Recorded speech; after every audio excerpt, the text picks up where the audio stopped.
Can you explain the difference between error and exception? If your answer is errors are compile time and exceptions are runtime, then you are wrong. Some errors occurs at a compile time, such as syntax errors and incompatible data types error. However, there are many runtime errors that are highly dangerous because they are non-recoverable. Once these errors occur, our system fails and we cannot recover from them. An example of such an error is stack overflow error. If you ever encounter this error, your program execution will stop. Then you have to optimize the code and then run it again. As a result, your system will experience some downtime. Errors are typically caused by some serious problem that are beyond the control of our program, such as running out of memory or system crash error. So errors usually occur due to issues with the system or computer on which your program is running. On other hand, exception means unexpected or exceptional condition that may come during the program execution. For example, if we are dividing two numbers, then user might enter both numbers as 0. Dividing by 0 is not possible. So this exceptional condition is called as exception. Examples of exceptions include divide by 0 exception and array index out of bound exception. The important and good thing about exception is that they are recoverable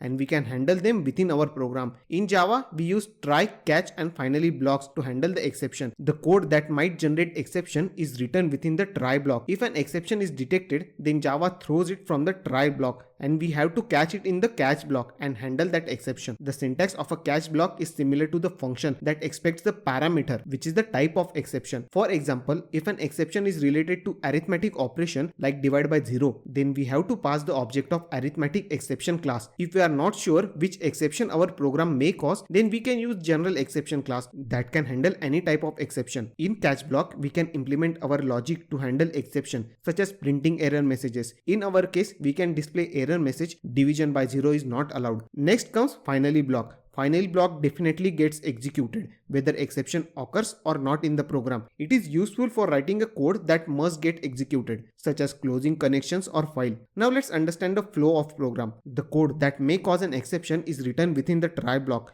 If exception occurs on a line number 5, then Java will throw exception from that point and then catch block will start executing. This means line number 6 and 7 will not get executed. So our program will print division by 0 is not allowed and closing the connection in finally block. To summarize, the try block contains code that may cause an exception. Catch block handles the caught exception and contains the logic which we need to execute when exception occurs. Final block contains a code that will definitely get executed whether an exception occurs or not. Before we conclude the video, here is a quick question for you. What will be the output of this method?